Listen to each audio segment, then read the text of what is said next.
स्वागत है जीवित परमेश्वर की जीवित हजूरी में। बैठ जाओ अपने शरीर में। हालेलुया। अपनी बाइबल को उठाओ, बोलो मैं वचन से प्यार करता हूँ। वचन से प्यार करती हूँ। ये मेरे शुद्ध रहने का आधार है। अंगीकार करो, अपनी बाइबल को उठाओ।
यीशु मसीह के नाम में हम मांगते हैं। अपने हाथ को उठाओ, बोलो आज जो मैं सुनूं मैं अंगीकार करूं, उस पे चलूं, फल लेके आऊं, मेरा फल बना रहे। जो कुछ मैं सुनूं मैं दूसरों को सुनाऊं। अंगीकार करो फिर से, जो कुछ मैं सुनूं मैं दूसरों को सुनाऊं।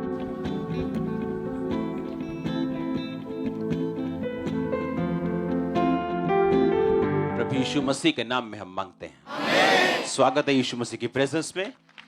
आप सेम वापस नहीं जा रहे। हालेलुया।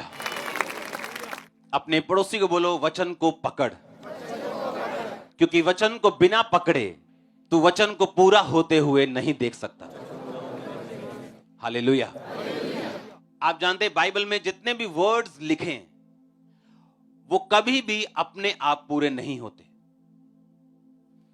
इसीलिए जब आप सूची पढ़ते हैं गिफ्ट्स की, होली स्पिरिट के वरदानों की, जब आप सूची पढ़ते हैं उसकी, जब ध्यान से पढ़ते हैं, उसमें लिखा वर्किंग आउट ऑफ मिरेकल्स, यानी जितने मिरेकल्स होंगे उनके लिए तुम्हें वर्कआउट करना पड़ेगा। कैसे? अगर एलीशा ने उस विधवा को बोला कि जब उसने कहा कि मेरे घर में कुछ नहीं है और मेरा पति कर्जे में था, अब वो मर गया, आप मेरे बच्चों को लेने के लिए आए, उन्हें सर्वेंट बनाने के लिए, नौकर बनाने के लिए, तो उसने कहा था तेरे पास क्या है? उसने कहा था थोड़ा सा तेल। उसने कहा जाके सारे अपने पड़ोसियों के खाली बर्तन मांग ला और बर्तन थोड़े मत लाना, और जब वो बर्तन तेरे पास आ जाएं उस थोड़े तेल को उंडेलना और वो सारा बर्तन भर जाएंगे और उसको बेच के तू अपना कर्जा उतारना। हालेलुया। ऐसा नहीं हुआ कि आसमान से नोट बरसे, डॉलर बरसे, रुपए बरसे और उसने अपना कर्जा उतार दिया। उसने अपने मिरेकल के लिए वर्क किया। वर्क कौन सा? हमारे अपनी ताकत से नहीं, अपनी बुद्धि से नहीं, अपने दिमाग से नहीं। जो कुछ परमेश्वर के दास ने कहा था, जो वर्ड आया था प्रभु से, उस पे एग्जैक्ट चल के उसने अपने कर्जे से बाहर आने में, अपने बच्चों की सहायता की, उनको नौकर बनने से रोकने में। आप समझ रहे मेरी बात को? आप में और आपकी ग्रेटनेस में बस इसी चीज का फर्क है। अगर आपने वर्ड को ग्रैब कर लिया, अगर आपने उस वचन को पकड़ लिया, आपको समझ आ गई रेवलेशन के साथ, जिस तरह मुझे समझ आई थी जब मेरी हीलिंग नहीं हो रही थी, मेरी डिलीवरेंस नहीं हो रही थी, मैं दुखी था, ज्यादा डिप्रेशन में था, सुसाइड करने तक पहुंच गया था मसीह में आने के बावजूद भी, और वचन मुझे मिला था, हे मेरे प्रिय भाइयों, हियाव बांधो और दृढ़ रहो, क्योंकि तुम जानते हो मसीह में किया गया मेहनत व्यर्थ नहीं है। पहला कुरिन्थियों 15 उसकी 58 आयत। और जब ये वचन मैंने पढ़ा, ये वर्ड पढ़ा, तो मुझे लगा कि परमेश्वर ने मुझसे बात की कि मैं हीलिंग तो चाहता हूं, डिलीवरेंस तो चाहता हूं, बेटर चाहता हूं अपनी लाइफ को, लेकिन मेरी मेहनत कम है। 20 मिनट की प्रेयर है, 40 मिनट की प्रेयर है, और होली स्पिरिट मुझे कह रहा है कि मैं अपनी मेहनत को बढ़ाऊं। अगर मैं मेहनत करूंगा, अगर मैं प्रेयर में बढ़ूंगा, फास्टिंग में बढ़ूंगा, तो परमेश्वर कहता है कि मुझ में किया गया परिश्रम कभी भी व्यर्थ नहीं। हीलिंग तो हुई, लेकिन उस परिश्रम के कारण आज आप यहां पर भी बैठे हो। हाँ, तो इसका मतलब परमेश्वर के पास हमारे लिए बड़ी योजना है।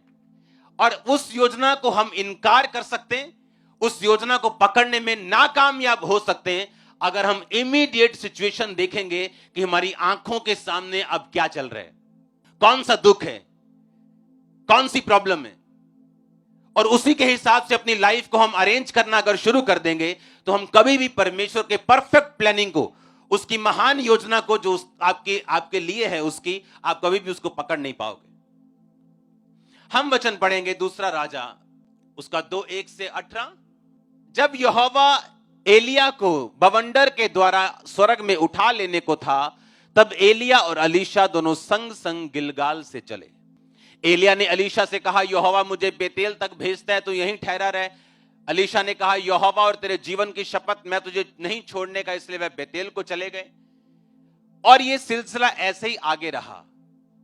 बेतेलवासी भविष्यद्वक्ताओं के चेले अलीशा के पास आकर कहने लगे, क्या तुझे मालूम है आज यहोवा तेरे स्वामी को ऊपर उठा लेने को है? उसने कहा, हां मुझे भी मालूम है, तुम चुप रहो।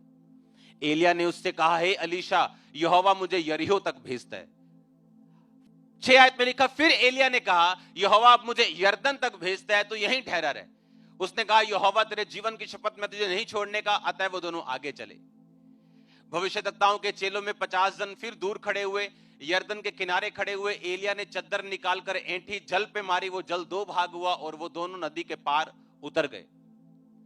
पार उतरने पर एलिया ने अलीशा से कहा, इससे पहले कि मैं तेरे पास से उठा लिया जाऊं, जो कुछ तू चाहे मैं तेरे लिए करूं वह मांग। एलीशा ने कहा, तुझमें जो आत्मा है उसका दुगना भाग मुझे मिल जाए। एलिया ने कहा, तूने कठिन बात मांगी है, तो भी यदि तू उठा लिए जाने के बाद मुझे देखने पाए तो ऐसा ही होगा, नहीं तो ना होगा। वे चलते चलते जा रहे थे, अचानक अग्नि में रथ और अग्नि में घोड़ों ने उनको अलग अलग किया और एलिया बवंडर में होकर स्वर्ग पर चढ़ गया। और अलीशा देखता और पुकारता रहा, हाय मेरे पिता, हाय मेरे पिता, हाय इजराइल के रथ और सवारों। जब वह उसको फिर देखना पड़ा, तब उसने अपने वस्त्र पकड़े और पकड़कर 2 भाग कर दिए।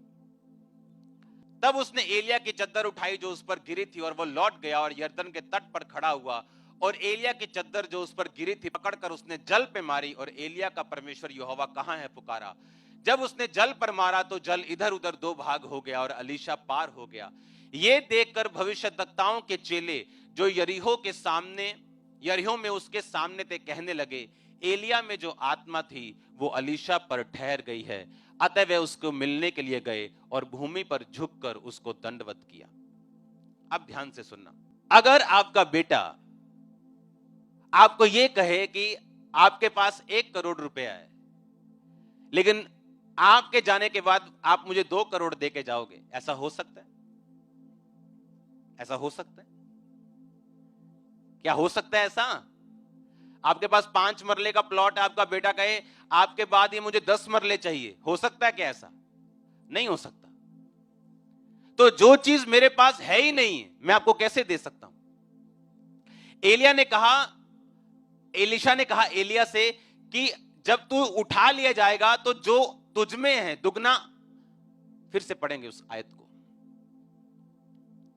कहता उसका जो आत्मा है तुम में उसका दुगना भाग मुझे क्या हो, मिल जाए। अब हमें यह समझने की जरूरत है वो कौन सा दुगना भाग था। क्या वो दुगना मसा था एलिया का? वो दुगना मसा कैसे दे सकता है? अगर मेरे पास 4-5 वरदान हैं, मैं अपने सन को 9 वरदान का इंपार्टेशन कैसे कर सकता हूं?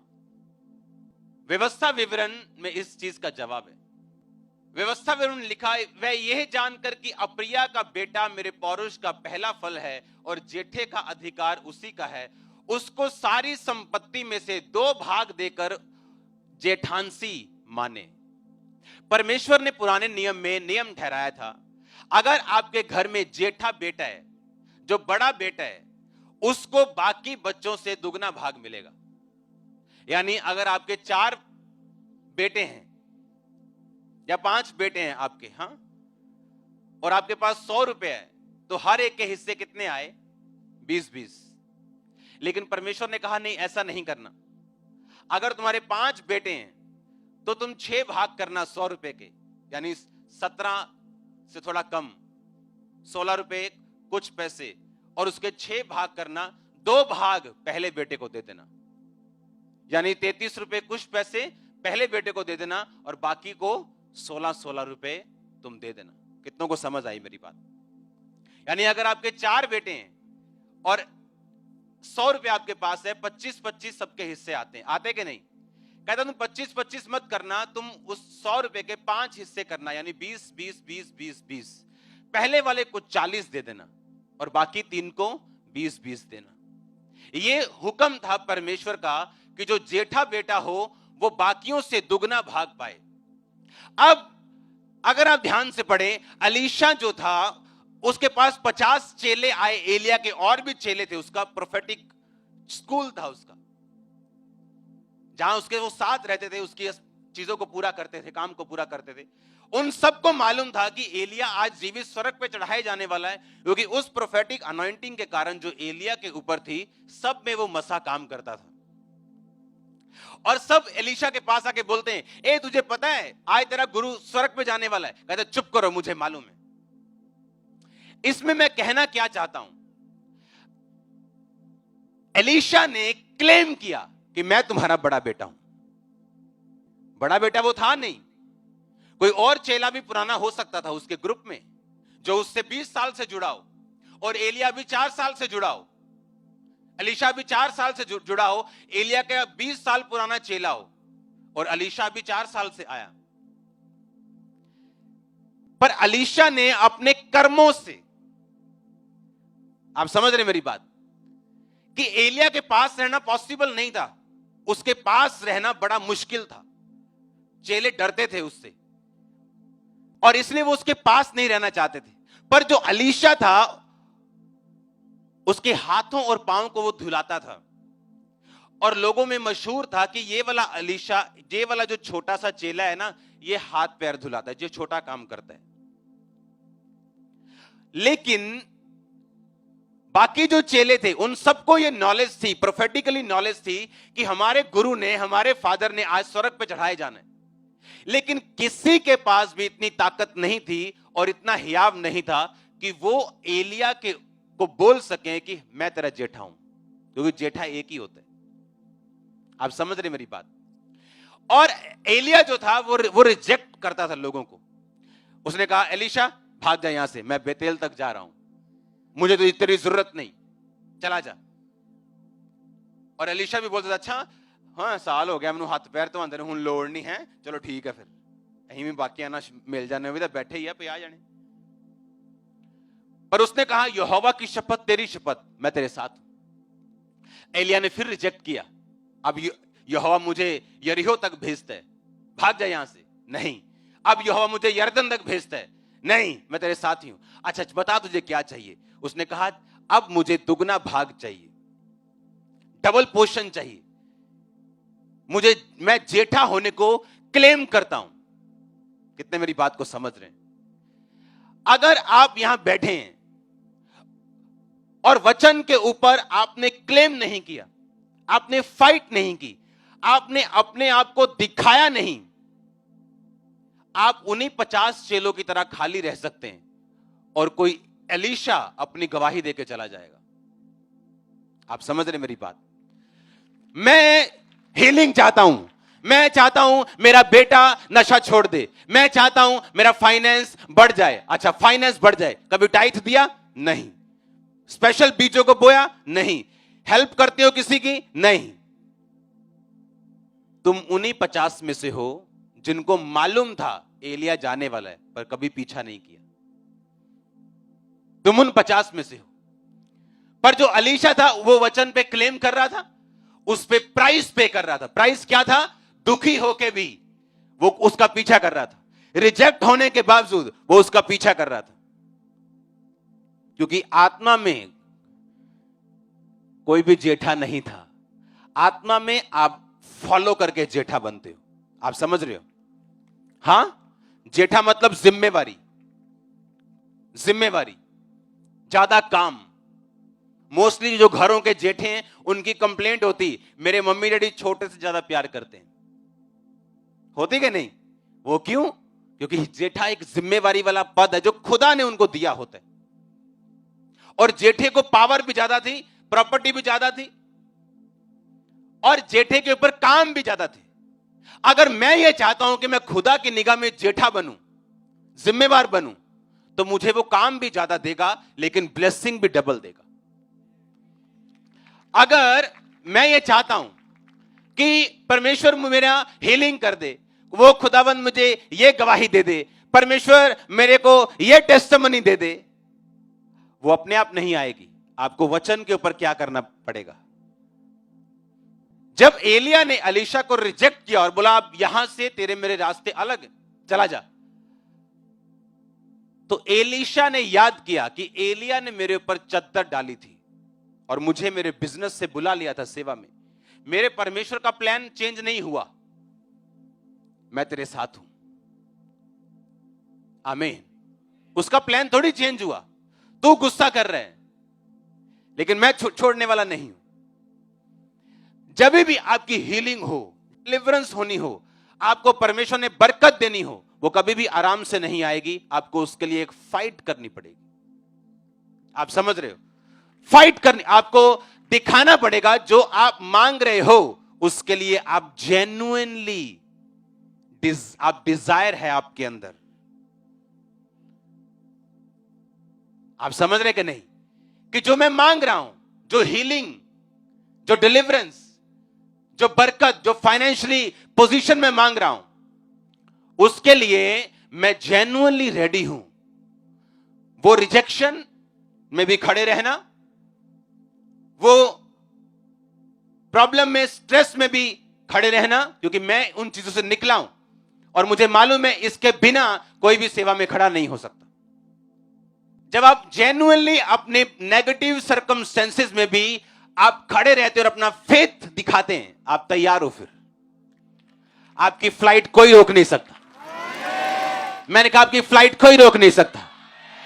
आप अपने परिवार के साथ यहां बैठे होंगे यीशु मसीह के नाम में। आमीन हो चाहिए आशीष आपकी है चर्च। कोई भी जिसके पास 1 करोड़ है अपने बेटे को 2 करोड़ नहीं दे सकता। मूसा ने कहा ये काम मेरे लिए भारा है, मैं क्या करूं? परमेश्वर ने कहा कुछ अपना आत्मा सब में डाल, कुछ कुछ लोगों में डाल, अपना आत्मा कुछ कुछ लोगों में डाल। कुछ लोग चुने गए, उसने अपनी स्पिरिट में से इंपार्टेशन करके कुछ लोगों को भरा और वो भी भविष्यवाणी करने लगे। हाँ या ना? ये वही दुगने भाग की बात कर रहा था एलीशा कि एलिया जब तू जाएगा मैं तेरा जेठा हूं, मैंने साबित किया। देख, सबको मालूम था कि तू उठाया जाने वाला है लेकिन किसने तेरा पीछा नहीं किया। यानी क्रिश्चियनिटी में कोई भी वचन, चाहे वो हीलिंग का हो, चाहे वो डिलीवरेंस का हो, चाहे वो ब्लेसिंग का हो, फाइनेंशियल डिलीवरेंस का हो, कोई भी अपने आप पूरा नहीं होता। आपके कर्म, आपका फेथ और खड़े रहना और अड़े रहना उस वचन को पूरा करता है। क्योंकि याद रखो, परमेश्वर आपका कर्जदार नहीं है कि वो इस वचन को आपकी लाइफ में जबरदस्ती पूरा करे कि मेरे कोड़े खाने से तो चंगा हो चुका है। उसने आपका कर्जा नहीं देना है। अगर वो आपको नहीं करेगा, आप उसको कोर्ट में नहीं लेके जा सकते। आपको बाय फेथ लेना है परमेश्वर से। परमेश्वर के साथ भीड़ घूम रही, कोई इधर से छू रहा है, कोई इधर से पकड़ रहा है, लेकिन एकदम से परमेश्वर बोलते ए किसी ने मुझे छुआ है। चले गए थे, नहीं परमेश्वर भीड़ छू रही। यीशु मसीह ने कहा नहीं, किसी ने बाय फेथ मुझे छुआ है, किसी ने मेरे अंदर से निकाली है वो चीज, वो हीलिंग, वो डिलीवरेंस, वो सामर्थ निकली है मुझ में से। यानी जीसस क्राइस्ट खुद, जीवित परमेश्वर खुद, एकमात्र दुनिया का परमेश्वर खुद चल रहा है और लोग उसको छू रहे हैं और कुछ नहीं हो रहा। लेकिन एक बाय फेथ छू रही है और ले रही है। यह फर्क है। हालेलुया। यानी कुछ भी अपने आप नहीं होगा। चर्च किस लिए है? ताकि ये वर्ड को मैं ग्रैब कर सकूं। जिस दिन मुझे मालूम हुआ कि मुझे टाइट देने, जिस दिन मुझे मालूम हुआ मुझे प्रेयर करनी, जिस दिन मुझे मालूम हुआ मुझे पवित्रताई में चलने, बस वो दिन था वचन को पकड़ के रखा और रिजल्ट लेके आए। शैतान आपको भरमाने की कोशिश करेगा, 100% करेगा। नेगेटिव सर्कमस्टेंसेस आएंगे, 100% आएंगे। निराशा आएगी, 100% आएगी। ये परमेश्वर की गवाही का, प्रोसेसिंग का, एक व्यक्ति के बनने का मसीह में ये हिस्सा है। परसिक्यूशन होगी, 100% होगी। आप भला करेंगे, लोग बुरा करेंगे, 100% होगा। पर आप एक जगह ऐसे, एक दिन ऐसे बैठ जाएंगे, ऐसी पोजीशन पे आपको आपको आपको ये मजा आएगा और आपको फक्र फील होगा कि खुदावंद ने ऐसी चीजें मुझे दी, इसलिए मैं यहां खड़ा हूं। लेकिन फिर मैं कह रहा हूं कि वचन अपने आप पूरा नहीं होगा, उसके लिए मेहनत, खड़े रहना, बाय फेथ। सबको मालूम था, सब आगे बोल रहे थे अलीशा आज एलिया जा रहा है, कहता शट अप, चुप कर, मुंह बंद रख, मुझे मालूम है जा रहे वो। फिर आगे पहुंचता है, फिर चेले मिलते हैं नए नए, अलग अलग जगह, कितने हजारों चेले थे। एलिशा जा रहा है आज, एलिया जा रहा है आज, एलिशा आज तेरा गुरु जा रहा है, एलिया शट अप, चुप करो, मुझे मालूम है। और किसी ने पीछा नहीं किया उसका। अगर उन्होंने पीछा नहीं किया तो उस मस्से के भी वो हकदार नहीं थे। कौन परमेश्वर से ब्लेसिंग ले सकता है? कौन ये चीजें को ले सकता है? कौन उन वायदों को जो आपको मालूम है ये मेरे लिए, वो 20 साल से बेबी ना होना, चर्च में बड़े रहना, खड़े रहना, अड़े रहना, उन प्रोमिसेस के ऊपर, उन वायदों के ऊपर जो परमेश्वर ने किए, और अपनी लाइफ को मेंटेन रखना स्पिरिचुअली, ये साबित करता है आप तैयार हो उसको लेने के लिए, और कोई दुनिया की ताकत आपको रोक नहीं पाएगी। परमेश्वर ने कहा था जो जेठे होंगे उनको दुगना भाग मिलेगा, और उस दुगने भाग का एलीशा क्लेम कर रहा था अपने कर्मों से। और फिर उसने कहा ठीक है, तेरे कर्म तो ये साबित करते हैं कि तू इस दुगने भाग का हकदार है, पर मैं तुम्हें अब भी जांचना चाहता हूं कि जब अग्निमय रथ मुझे उठा के लेके जाएंगे, क्योंकि वो आत्मिक रथ होंगे, अगर तू उन्हें अपनी आंखों से देख पाया, इसका मतलब तू भी आत्मिक है। यानी परमेश्वर का पीछा करना, टाइट देना, प्रेयर करना, बाइबल पढ़ना, रोजे रखना, पवित्रता में रहना, और उसके साथ ये सब कुछ जेन्युइनली करना, आत्मिक रूप से करना। कोई सेवा भी करना तो आत्मिक रह के करना, किसी को दिखाने के लिए नहीं, निगाह में आने के लिए नहीं। एलिया ने कहा अगर ऐसा है, अगर तू मुझे देख पाया, इसका मतलब तू आत्मिक है, तेरा शारीरिक पार्ट पूरा हो गया, अगर आत्मिक भी पूरा हो गया तो वो दुगना भाग तेरे पे आ जाएगा। और जैसे ही वो उड़ा, उसने कहा हाय मेरे पिता, वो चद्दर उतरी, उसने चद्दर पकड़ी, जाके उसी नदी पे मारी, वो दो भाग हुई। जितने चेले आराम से रिलैक्स कर रहे थे, अब एलीशा के पैरों में आके गिरते हैं, कहते अब वो आत्मा तुझ पे ठहर गया। जो पहले उनकी मेहनत, एलीशा की मेहनत उनको बेवकूफी लग रही थी, बाद में वही एलीशा उनका अगुआ बन गया था। आप समझ रहे हैं? आज वही रिश्तेदार जो आपको मूर्ख मूर्ख कह रहे हैं, कल ऐसे हाथ जोड़ के खड़े होंगे। मैं सच कह रहा हूं, मैं घमंड में नहीं कह रहा, ये देख लो हाथ ऐसे, मैं सच कह रहा हूं, ऐसे जोड़ के खड़े होंगे। मैं सच कह रहा हूं, मैं घमंड में नहीं कह, मैं सच, ये प्रोफेटिक वर्ड दे रहा हूं। आप कितना पकड़ के रखते हैं वचन को, नेगेटिव से नेगेटिव सर्कमस्टेंसेस अपने माइंड को तैयार करके रखो।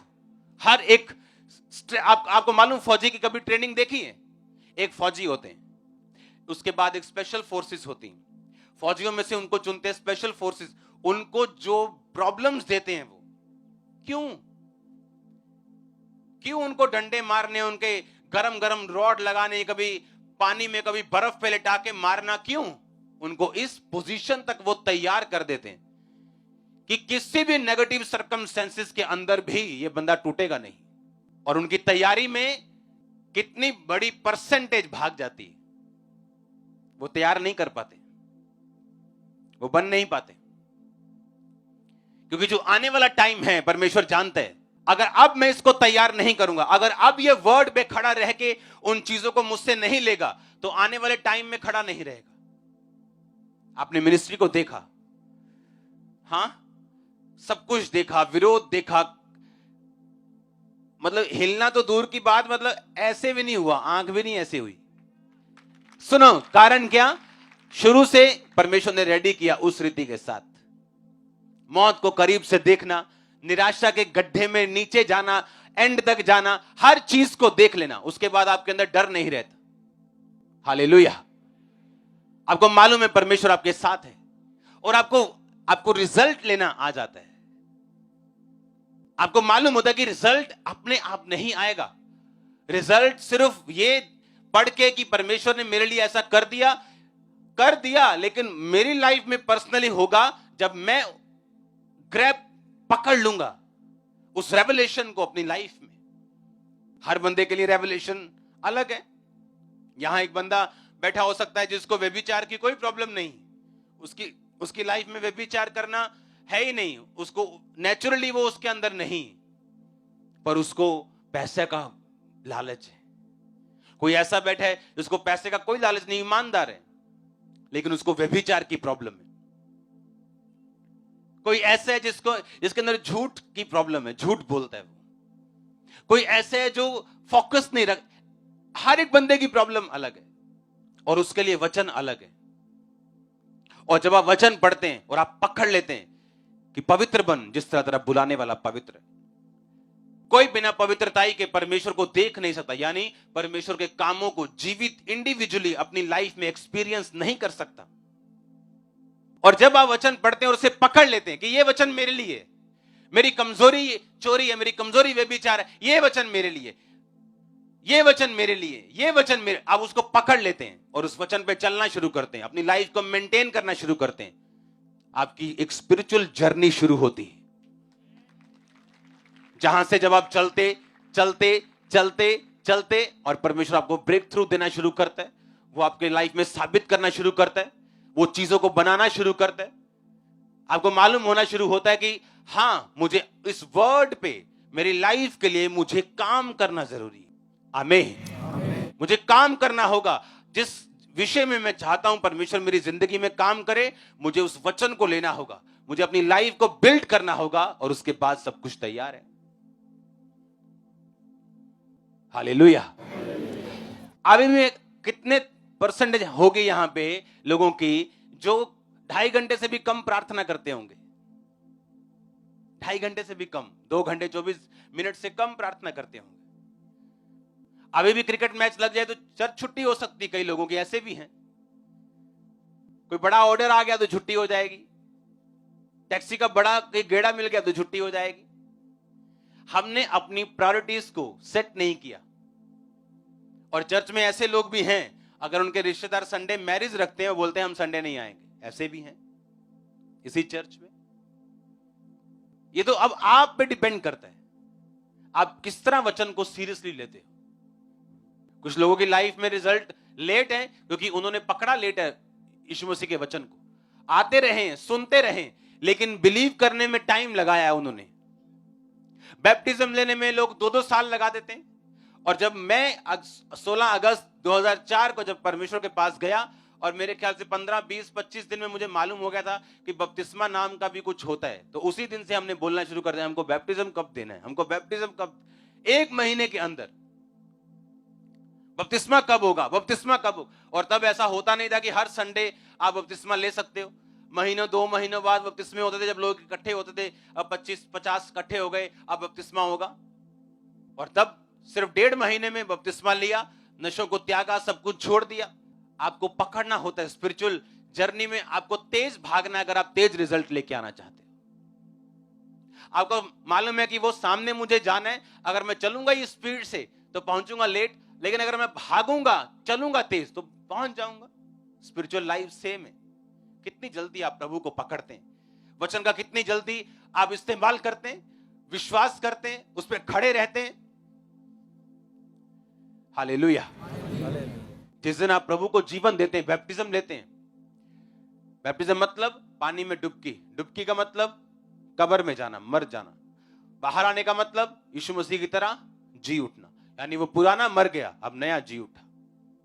अगर अब नया जी उठा तो ये परमेश्वर का होगा, उसके काम करने के लिए होगा। मेरी जिम्मेवारी परमेश्वर उठाएगा, मैं खुदाबंद का क्रूस उठाऊंगा। ऐसा ही है, तुम मेरा बोझ उठाओ, मैं तुम्हारा उठाऊंगा। यीशु मसीह ने कहा तुम्हारा बोझ भारी है, तुम अकेले नहीं उठा सकते, लेकिन मेरा बोझ हल्का है। परमेश्वर का काम पर उसने कहा हल्का है, तुम्हारा बोझ भारी है। और जब हम परमेश्वर का बोझ उठाना शुरू करते हैं, आपकी लाइफ में प्रैक्टिकली मालूम होता है आपने प्रभु का बोझ उठाया कि नहीं उठाया। जहां आप काम करते हैं, क्या लोगों को मालूम है आप क्रिश्चियन हैं? जहां आप जॉब करते हैं, क्या लोगों को मालूम है आप मसीही हैं? क्या आपने उनको गवाही दी? कभी चर्च के बारे में बात की? कभी परमेश्वर के बारे में बात की? ये प्रैक्टिकल चीजें आपको बताती हैं कि आप क्रिश्चियन हैं। और आप इन्वॉल्व हैं और आप तैयार हैं, आपको फेथ है, क्योंकि जितना आपके अंदर फेथ होगा उतनी आप टेस्टिमनी दोगे, जितना आपके अंदर विश्वास होगा उतनी पावरफुल तरीके से आप परमेश्वर को, लोगों को बताओगे। अगर मुझ में विश्वास की कमी हुई तो मैं गरज गरज के आपको नहीं बता सकता यीशु मसीह परमेश्वर है। मैंने देखा है तो मैं आपको बोल रहा हूं, एक्सपीरियंस किया तो आपको बोल रहा हूं। आप समझ रहे कि नहीं? उसी तरह से आप नहीं बता सकते, क्योंकि आप जब परमेश्वर में आते हैं, ये इम्पॉसिबल है कि अगर आपने बैप्टिज्म लिया हो, आप खुदाबंद में पूरे हो, आप चल रहे हो और आपके काम पे ना पता हो आप क्रिश्चियन हैं, आपके ऑफिस में ना पता हो आप क्रिश्चियन हैं, आपके रिश्तेदारों को ना पता हो आप क्रिश्चियन हैं। बस वही टाइम है जब हम विश्वास करने में, बैप्टिज्म लेने 2 साल लगा रहे हैं, 3 साल लगा रहे हैं, 6 महीने लगा रहे हैं। 6 महीने भी बहुत ज्यादा है, बहुत ज्यादा है। अगर आपको फेथ है, 1 हफ्ते में आपको बैप्टिज्म लेना चाहिए, 1 वीक। और क्या सोचने, क्या देखने, अगर ज्यादा ही अविश्वासी हो तो 15 दिन। और क्या, मेरे को मालूम था 2 अक्टूबर को मेरा बैप्टिज्म है और हमने प्लान बना लिया 1 अक्टूबर को फुल नशा करेंगे, सारे कापे काट देने, अपा बाद च बपतिस्मा ले लेना। और परमेश्वर को मालूम था, उसने 1 दिन पहले ही बुला लिया, कल क्या करना है, हमने प्लान बनाया हो, हुने वादा करो, हुने छड्डे नशे, तभी छोड़ दिए। ऐसे खींचता है परमेश्वर लोगों को, आमीन। और आप जब छोड़ते हैं चीजों को, परमेश्वर आपको देता है, आमीन। अगर आपके अंदर फेथ है, यीशु मसीह परमेश्वर है, आप लोगों को बताएंगे, आपके पड़ोसी को मालूम होगा आप संडे चर्च में हो। और यही चीजें, जितना आप परमेश्वर का अंगीकार करोगे उतना ही परमेश्वर की जिम्मेवारी बनती है आपकी, आप समझते हो, उतना ही परमेश्वर की आप उसकी प्रॉपर्टी बनते हो। फिर जितना आप अंगीकार करते हो कि वो मेरा परमेश्वर है, उतना ही वो अंगीकार करता है कि ये मेरा बेटा है, ये मेरी बेटी है। और जितने हम छुपते हैं उतना ही वो छुपता है। हमें लगता है कि हमें अभी रिश्तेदार को नहीं बताना है। आपको लगता है जितनी शर्म आपको आ रही है उससे 1 लाख गुना ज्यादा शर्म यीशु मसीह को आ रही है दूतों को यह कहने में कि ये मेरी संतान है। उसने कहा अगर तुम मुझे मान लोगे लोगों के सामने, मैं भी स्वर्गीय पिता के सामने मान लूंगा, दूतों के सामने मान लूंगा कि ये मेरी संतान है। और इसीलिए जो लोग गवाही ज्यादा देते हैं, काम ज्यादा करते हैं, परमेश्वर के विषय में एक्साइटेड ज्यादा रहते हैं, वो ज्यादा ब्लेस होते हैं दूसरे लोगों से, क्योंकि उनको मालूम है कि कौन सी वायर से करंट आ रहा है, परमेश्वर का कौन सा कनेक्शन है जहां से सब चीजों की सप्लाई परमेश्वर कर रहा है आपकी लाइफ में। हालेलुया। और यही रीजन है और यही कारण है। सुनो मेरी बात, आप जितने सुनो, जब तक हम वचन को पर्सनली नहीं लेंगे, बोलो अपने पड़ोसी को पर्सनली लेना, तब तक आप रिजल्ट नहीं ले सकते। आप जानते हैं पिछले कई महीनों में बहुत सारी चर्चिस को हमने बनाया, लेकिन हर चीज को इंटरनेट पे मैं नहीं देता। इंटरनेट पे वही चीज जाती है चैरिटी की या कोई ब्लेसिंग की, जिसको देखकर जो मिनिस्ट्री को हजारों सन्स फॉलो करते हैं, चर्चिस फॉलो करती, वो सेम वैसा कर सके। क्योंकि मैं हर एक व्यक्ति को पर्सनली गाइड नहीं कर सकता हर एक चीज के लिए कि आज मैं ये करने जा रहा हूं, सीक्रेटली तुम भी ये करो। समझ रहे हो कि नहीं? कुछ चीजें को इंटरनेट पे डालना पड़ता था कि वो देखें और सीख जाएं। मैं ऐसे बहुत से लोगों से मिला हूं जो स्पिरिचुअल हैं, पास्टर्स, पर फाइनेंशियली वो ब्लेस्ड नहीं थे। पता है क्यों? खुद टाइट नहीं देते और है स्पिरिचुअल, प्रेयर पूरी है, मसा कंप्लीट है, चर्च बहुत बड़ा नहीं पर कोई प्रॉब्लम नहीं, स्पिरिचुअल है बंदा, आत्मिक है, पावरफुल है, बट फाइनेंशियली तंग है। क्यों? क्योंकि जो लोगों को बताया खुद फॉलो नहीं। और मेरी पर्सनल लाइफ में ये रूल है कि इधर से परमेश्वर ने मुझे मेहनत दी, तभी कटिंग। 10% बहुत छोटा है हमारे लिए। इसीलिए आप देखते हो कि इस चर्च के साथ कोई ऐसी यूएसए की मिनिस्ट्री नहीं, यूके की, जो हमें 50-50 करोड़, 10-10 करोड़, 2-2, 4-4 करोड़ भेज रही हो। शुरू से लेके अब तक,